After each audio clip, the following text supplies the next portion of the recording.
La première fois que mon fils m'a traité de vieux comme une insulte, j'ai fait comme si de rien n'était. Je me suis dit qu'il était stressé. Pression au travail, factures, problèmes de couple. On dit parfois des choses qu'on ne pense pas quand la vie nous accable.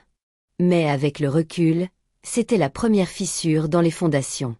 Et comme pour toute maison aux fondations fragiles, tout s'est effondré ensuite.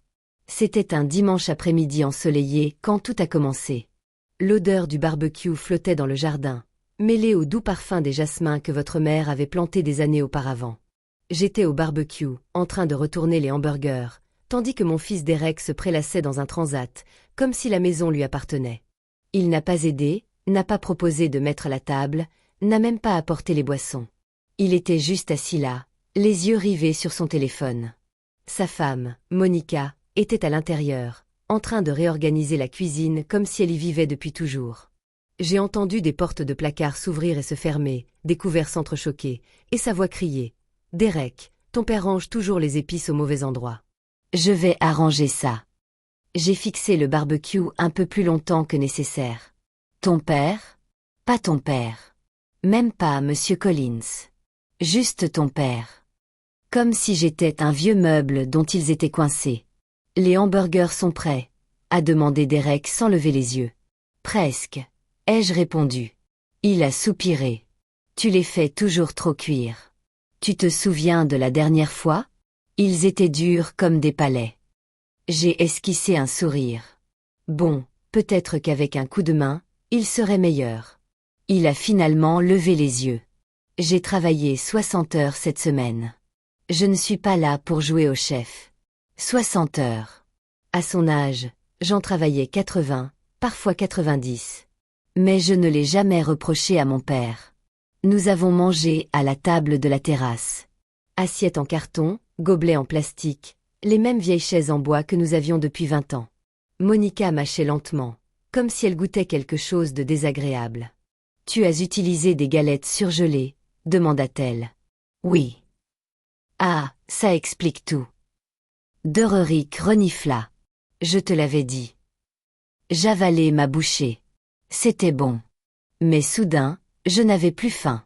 Après le déjeuner, Dererick se laissa aller dans son fauteuil et s'étira. « Alors, dit-il nonchalamment, il faut qu'on parle de la maison. » Ces mots me frappèrent comme une brique dans l'estomac. « Quoi ?»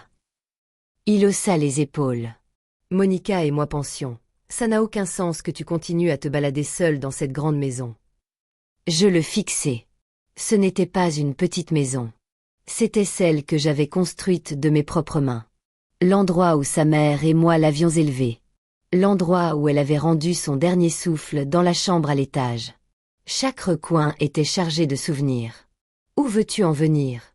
demandai-je doucement. Monica répondit à sa place. « Nous pensons qu'il serait préférable que tu emménages dans une résidence pour retraités. Quelque chose de plus petit, de plus facile à gérer. » Je clignai des yeux. J'ai 68 ans, pas 98. Elle sourit, mais son sourire n'atteignit pas ses yeux. C'est tout simplement pratique. Dererick se pencha en avant. Et puis, franchement, le marché est en pleine effervescence.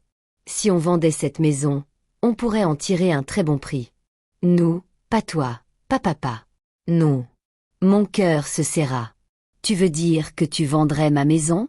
Demandai-je. Il parut perplexe, comme si la réponse était évidente. Eh bien, oui. De toute façon, elle sera à moi un jour ou l'autre. Autant s'y prendre à l'avance. Je sentis quelque chose se briser en moi. Depuis quand exactement cette maison est-elle la tienne ? Demandai-je. Il fronça les sourcils. Papa, ne sois pas dramatique. Je pose une simple question. Il soupira en se massant les tempes.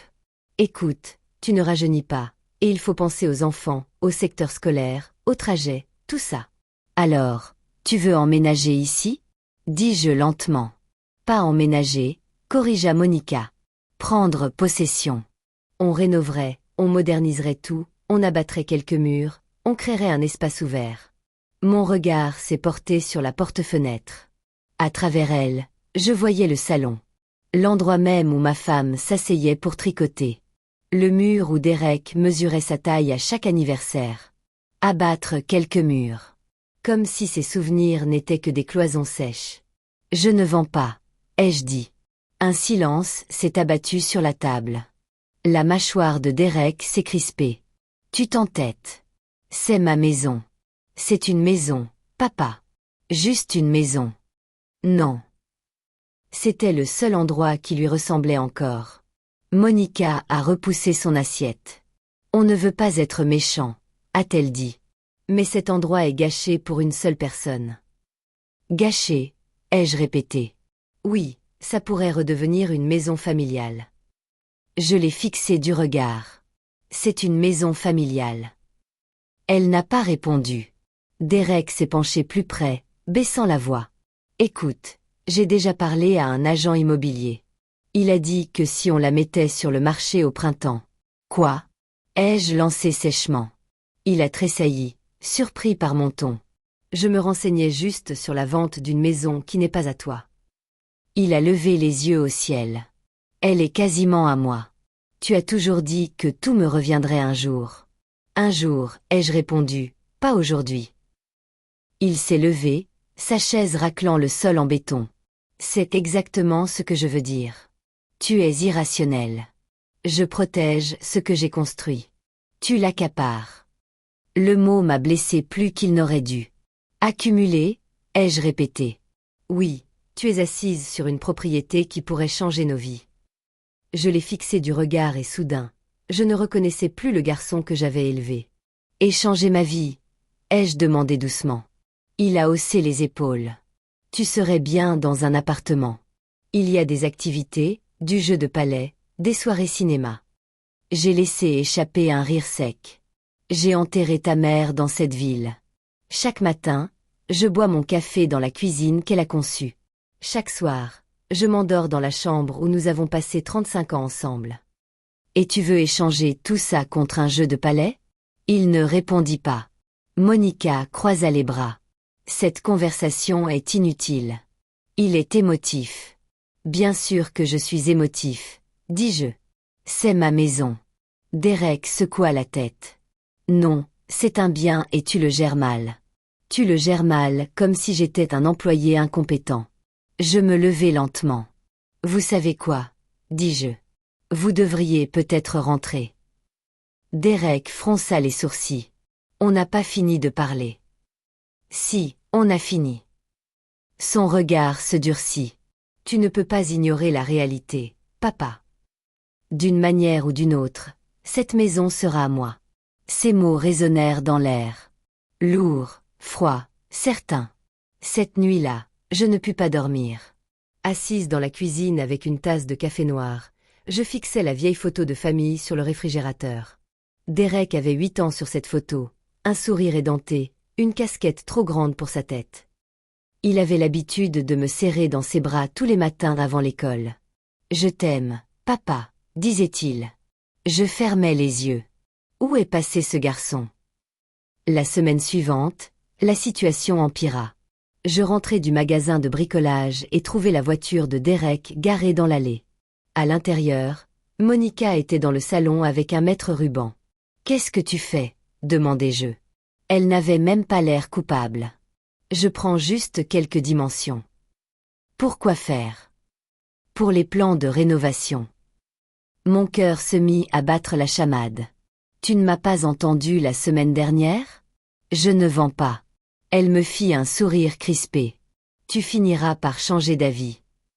Le soir même, Derek arriva avec une pile de papier. Qu'est-ce que c'est? demandai-je. Juste des documents préliminaires, dit-il. Rien d'officiel. Je les feuilletai. Annonce immobilière, estimation de prêt, budget de rénovation. Chaque page portait son nom. Pas le mien. Tu as déjà commencé à faire des plans comme si cet endroit t'appartenait, dis-je. Il croisa les bras. Parce qu'il te appartiendra. Quand je serai morte, rétorquai-je. Il ne s'y a même pas. Ouais, c'est ça. Ces mots m'ont blessé plus fort qu'un coup de poing. Quelques jours plus tard, j'ai reçu un appel de ma voisine, Madame Alvarez. Tout va bien, Henri, m'a-t-elle demandé. Pourquoi? Il y avait un jeune couple tout à l'heure. Ils ont dit qu'ils visitaient la maison. J'ai serré le téléphone plus fort. Quel jeune couple! Ils ont dit que ton fils leur avait dit que la maison serait peut-être bientôt à vendre. J'ai eu un mauvais pressentiment. Ce soir-là, je suis allée directement chez Derek. Quand il a ouvert la porte, je n'ai même pas attendu. Tu fais visiter ma maison à des inconnus, ai-je lancé. Il avait l'air agacé. Du calme. Je tâtais le marché. Ce n'est pas ton marché à tester.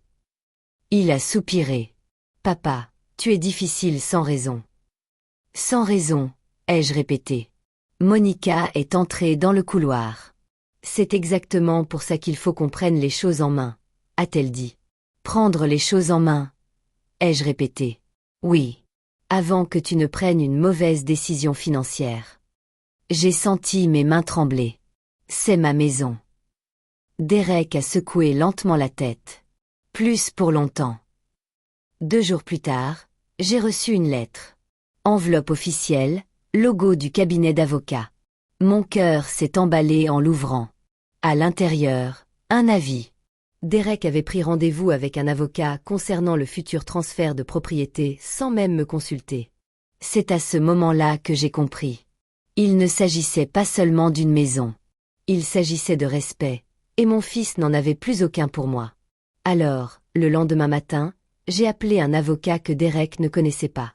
Un vieil ami, Harold. Quand je suis entrée dans son bureau, il a ajusté ses lunettes et m'a longuement dévisagé. « Henry, a-t-il dit, que se passe-t-il » Je me suis assis lentement. Mon fils pense être propriétaire de ma maison. Je dois m'assurer qu'il se trompe. Harold a hoché la tête. Jetons un œil à l'acte de propriété. Il a ouvert un tiroir et en a sorti un épais dossier. En feuilletant les papiers, ses sourcils se sont levés. Eh bien, a-t-il dit doucement, c'est intéressant. Mon cœur a fait un bond. Quoi donc? Il tourna le document vers moi, et ce que je vis sur cet acte me fit trembler les mains. Harold fit glisser le document sur le bureau. Le papier était vieux, légèrement jauni sur les bords. Je reconnus immédiatement la signature. Celle de ma femme. Un froid glacial me parcourut l'échine. « Qu'est-ce que c'est » demandai-je. Harold ajusta ses lunettes. « Ceci, mon ami, est l'acte de transfert original que votre femme a déposé 6 mois avant son décès. » Ma gorge se serra. Je ne me souviens pas avoir signé un document pareil. « Non, » dit-il calmement. « Si. » Je fixai le document, essayant de déchiffrer les mots, mais ils se confondaient. « Qu'est-ce qui est écrit » demandai-je doucement. Il traça une ligne avec son stylo. Il est écrit que la propriété est placée dans une fiducie et que le bénéficiaire est. Il marqua une pause. Je sentis mon pouls battre la chamade. « Qui » murmurai-je. Il leva les yeux vers moi. « Pas votre fils. » Les mots restèrent suspendus dans l'air. « Pas votre fils. » Pendant un instant, je restai muet. « Alors qui » j'ai demandé. Harold s'est adossé à sa chaise. L'acte de fiducie désigne un héritier conditionnel, quelqu'un qui ne recevrait la maison que dans des circonstances très précises. J'ai eu un haut le cœur. Quelles circonstances? Il m'a tendu un autre papier. La maison revient à votre fils. Seulement s'il accepte que vous y viviez jusqu'à la fin de vos jours, et seulement s'il la conserve comme résidence principale. J'ai fixé les griffes. Mes mains se sont mises à trembler. Et s'il refuse? Ai-je demandé. Les lèvres d'Harold se sont étirées en un léger sourire. Alors la maison revient au bénéficiaire suppléant. Qui est-ce? Il a tapoté le bas de la page. Une association caritative locale, plus précisément la Fondation pour le logement des anciens combattants où votre femme était bénévole. J'ai senti une boule se former dans ma gorge. C'était son endroit préféré. Elle y passait ses samedis à aider des familles à trouver un logement. Elle ne me l'a jamais dit, ai-je murmuré. Harold a hoché la tête. Elle savait sans doute que cela vous blesserait dans votre fierté. Mais elle savait aussi que votre fils commençait à se croire tout permis. Les souvenirs m'ont submergé. Ma femme, assise à la table de la cuisine, écoutant Derek parler de son futur héritage comme s'il l'avait déjà en poche. Son regard inquiet. La façon dont elle me serrait la main sous la table. Elle l'avait vu venir et elle m'a protégée. Alors j'ai dit lentement, si Derek essaie de me pousser vers la sortie, la maison ne sera jamais à lui, termina Harold. Ni légalement, ni jamais. Un calme étrange m'envahit. Pour la première fois depuis des semaines, je pouvais respirer. Que voulez-vous faire? Demanda Harold. Je repensais au sourire suffisant de Derek, à Monica mesurant le salon comme si j'étais déjà partie, aux inconnus qui rôdaient dans mon jardin, puis je repensais à ma femme, à son rire. Quand Derek faisait une bonne action étant enfant, elle ne cherchait jamais à se venger. Mais elle croyait aux conséquences. Je veux qu'ils se retrouvent tous les deux chez l'avocat, dis-je. Harold haussa un sourcil. Vous êtes sûr? J'acquiesçai. Il est temps qu'il sache la vérité. 2 jours plus tard, Dererick et Monica étaient assis en face de moi dans le bureau d'Harold. Dererick semblait irrité. Je ne comprends pas pourquoi nous sommes là, dit-il. Nous avons déjà une réunion prévue la semaine prochaine. Harold croisa les mains. Monsieur Collins, votre père m'a demandé d'examiner l'acte de propriété. Derek se laissa aller en arrière. Il n'y a rien à examiner. C'est simple. Il en est le propriétaire maintenant. J'en hériterai plus tard. Harold esquissa un sourire. En réalité, ce n'est pas si simple. Monica fronça les sourcils. Qu'est-ce que cela signifie? Harold ouvrit le dossier.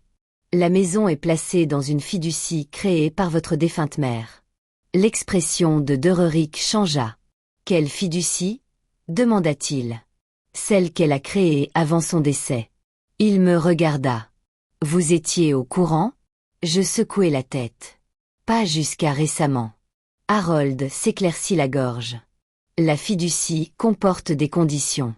Des conditions très précises. Dererick leva les yeux au ciel. Bon, d'accord. Je les respecterai. Le ton d'Harold devint ferme. La condition principale est que votre père puisse vivre dans cette maison gratuitement jusqu'à la fin de ses jours. Dererick ricana. Aucun problème. Et Harold poursuivit. Cette propriété doit rester sa résidence principale. Le sourire narquois de Dererick s'effaça. Qu'est-ce que cela signifie exactement? Cela signifie que vous ne pouvez pas l'obliger à déménager. Vous ne pouvez pas vendre la propriété. Vous ne pouvez pas la rénover de manière à le déloger. Tu ne peux pas considérer ça comme ton bien tant qu'il est vivant.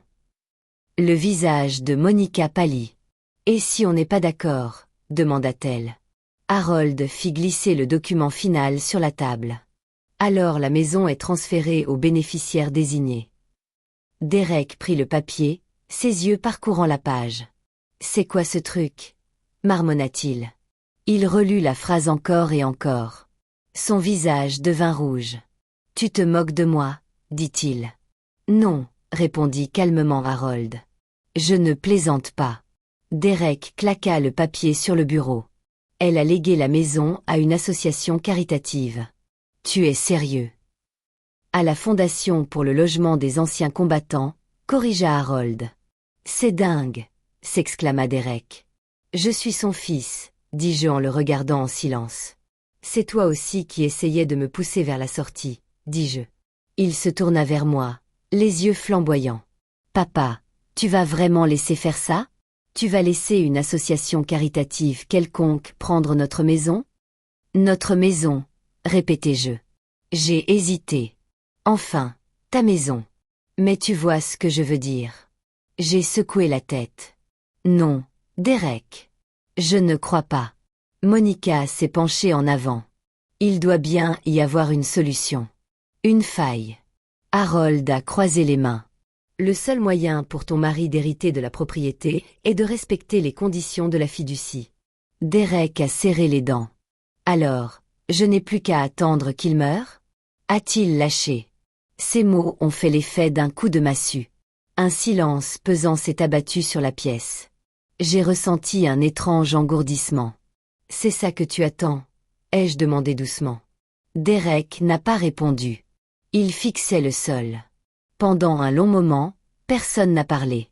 Puis, j'ai repoussé ma chaise et je me suis levée. Tu sais, ai-je dit, je me demandais si je n'avais pas mal agi en tant que père. Derek a levé les yeux. Je me demandais si je ne travaillais pas trop. Si je ne te disais pas assez souvent, je t'aime. Si c'est pour ça que tu es devenu comme ça. Il a dégluti difficilement. Mais maintenant, je comprends quelque chose, ai-je poursuivi. Tu n'y as pas droit à cause de moi. Tu y as droit parce que tu l'as choisi. Monica lui attrapa le bras. Derek, dis quelque chose. Il ouvrit la bouche, puis la referma. Pour la première fois, il parut incertain. Je me tournai vers Harold. J'ai pris ma décision. Derek releva brusquement la tête. Quelle décision? Je pris une profonde inspiration. Je garde la maison exactement comme elle est. Et si Derek essaie encore de me mettre à la porte? Je regardai mon fils droit dans les yeux. L'association caritative récupère tout. Son visage pâlit.